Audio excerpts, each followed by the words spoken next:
সামগ্রিকভাবে বিএনপির নেতৃত্বে আমরা তাদের সকল পদক্ষেপকে সমর্থন দিয়ে এই দেশে রাষ্ট্র কাঠামো পুনর্গঠনের জন্য যেই উদ্যোগ বিএনপির পক্ষ থেকে গ্রহণ করা হয়েছে সেগুলো আমরা বাস্তবায়নের জন্য তাদেরকে সর্বাত্মক সহযোগিতা দেব এবং তাদের পাশে থাকব। যেই জন্য আমরা দীর্ঘ সময় আন্দোলন করেছি, এই আন্দোলনের একটি চূড়ান্ত পর্যায়ে পৌঁছার প্রাককালে এই দেশের ছাত্র শ্রমিক জনতা যে আন্দোলন করেছে, এই আন্দোলনের ভিত্তি আমরা আমাদের আন্দোলনের মাধ্যমে দীর্ঘদিনে সৃষ্টি করেছিলাম। তো সেই আন্দোলনের মাধ্যমে আজকে স্বৈরাচার পতনের পরে আমাদের যেই উদ্যোগগুলো দেশে রাষ্ট্র কাঠামো গঠনের জন্য প্রয়োজন, সেই জন্য সামগ্রিকভাবে বিএনপির নেতৃত্বে আমরা তাদের সকল পদক্ষেপকে সমর্থন দিয়ে এই দেশে রাষ্ট্র কাঠামো পুনর্গঠনের জন্য যেই উদ্যোগ বিএনপির পক্ষ থেকে গ্রহণ করা হয়েছে সেগুলো আমরা বাস্তবায়নের জন্য তাদেরকে সর্বাত্মক সহযোগিতা দেব এবং তাদের পাশে থাকব। আজকে আমি একজন বীর মুক্তিযোদ্ধা হিসাবে এই ডিসেম্বর মাসে তাদের সাথে আলোচনা করতে পেরে আমি অত্যন্ত আনন্দিত এবং আলোচনা ফলপ্রসূ হয়েছে। আর যেই বিষয়গুলো নিয়ে আলোচনা হয়েছে, দেশের যে সার্বিক অবস্থা, অর্থনৈতিক অবস্থা, সামাজিক অবস্থা এবং আমাদের সাম্য, মানবিক মর্যাদা এবং সামাজিক ন্যায় বিচারের লক্ষ্যে এবং এই দেশে একটি সুষ্ঠু গণতান্ত্রিক প্রক্রিয়া প্রবর্তনের মাধ্যমে এই সকল সংস্কার যত তাড়াতাড়ি সম্ভব হয় সেইগুলো সমাপ্ত করে একটি গণতান্ত্রিকভাবে নির্বাচিত সরকারের হাতে যাতে ক্ষমতা হস্তান্তর করা হয়, সেই বিষয়গুলো নিয়েও আমরা গুরুত্ব সহকারে আলোচনা করেছি। এলডিপি, লিবারেল ডেমোক্রেটিক পার্টি, তাদের সঙ্গে আমরা ঐক্যবদ্ধভাবে কাজ করেছি এবং পরবর্তী পর্যায়ে যুগপৎ আন্দোলনে আমরা একসাথে কাজ করেছি এবং এই দলের যারা প্রধান নেতৃত্বে যারা আছেন তা একসময় আমরা একসাথেও কাজ করেছি, একদলেই কাজ করেছি। খুবই সক্রিয় ছিল এই দলটি যুগপৎ আন্দোলনের সময়।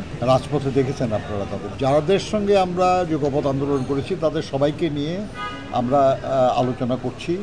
আমাদের লিয়াজো কমিটির দুইটা ভাগ আছে, আপনারা জানেন যে এর আগে একদিন দুইটা জোট এবং লেবার পার্টি সহ আমরা কথা বলেছিলাম, আপনাদের সামনে এসেছিলাম এবং অন্যদিকে আমির খসরু মাহমুদ চৌধুরী সাহেবরা সহ তারা আরও কিছু জোটের সঙ্গে, দলের সঙ্গে কথা বলছে, তারা আপনাদের সঙ্গেও কথা বলেছে। আজকে আমাদের যে সেলিমা রহমান, আব্দুল ওয়াল মিন্টু সাহেব এবং শাহজাহান সাহেব, আমরা যে টিমটা যাদের সঙ্গে আমরা ডিল করি তার মধ্যে এলডিপিটা শুধু বাকি ছিল, ওনারা অন্য প্রোগ্রাম ছিল সেদিন, সেই জন্য হয় নাই। তো আজকে আমাদের মিন্টু সাহেব চিটাগংয়ে আছেন, সেলিমা আপা গেছেন, জামাল শরীফ হিরো আমাদের একজন নেতা মারা গেছে তার ওখানে, এবং শাহজাহান সাহেব থাইল্যান্ডে চিকিৎসা, এই জন্য আজকে ওনারা কেউ উপস্থিত নেই। কিন্তু আমাদের এই প্রত্যেকটা মিটিংয়ে আমাদের দলের মহাসচিব মির্জা ফখরুল ইসলাম আলমগীর উপস্থিত থাকেন, আপনারা দেখেছেন আর কি, আজকেও তিনি উপস্থিত ছিলেন।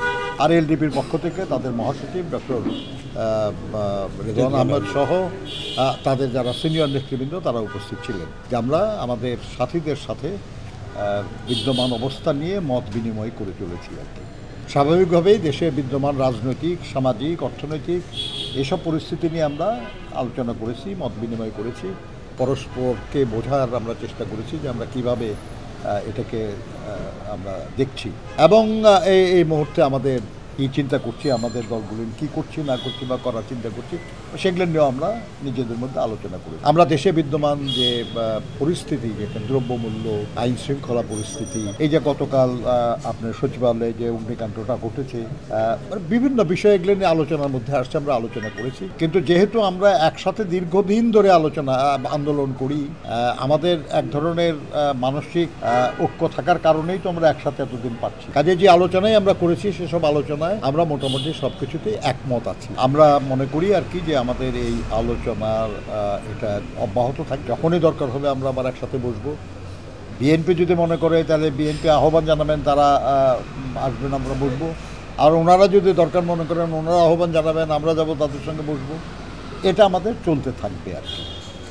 জেনারেলি যেটা সেটা হলো যে আমরা মনে করি যে গত জুলাই আগস্ট মাসে যে ছাত্র শ্রমিক জনতার অভ্যুত্থান, এর মধ্য দিয়ে আমাদের দেশে ফ্যাসিবাদের পতন হয়েছে। যে লড়াই ছিল আমাদের এতদিন ধরে, সেই লড়াইটা শুধুই ফ্যাসিবাদের পতনের লড়াই ছিল না, লড়াইটা ছিল আমাদের দেশের মানুষের গণতন্ত্র, গণতান্ত্রিক অধিকার পুনরুদ্ধারের, যাতে করে তাদের মূল আকাঙ্ক্ষা, তাদের সাম্য, সামাজিক ন্যায় বিচার, মানবিক মানবিক মর্যাদা, এইসব যাতে অর্জিত হয়, যাতে আমাদের দেশের মানুষের আয় বৈষম্য সেটা কমে, যাতে দেশের সাধারণ মানুষ তাদের যে ন্যূনতম প্রয়োজন যেগুলো সেগুলো পূরণ হয়। সেই জন্য দরকার আমাদের জনগণের প্রতিনিধিত্বশীল, যত দ্রুত হয় তত ভালো, কিন্তু সেটা করার জন্য যা যা করা দরকার সেটা কাজ চলছে, আমরা সহযোগিতা করছি এবং আমরা আশা করব যত দ্রুত সেটা সম্ভব করে জনগণের ক্ষমতা জনগণের হাতে ফিরিয়ে দেওয়া।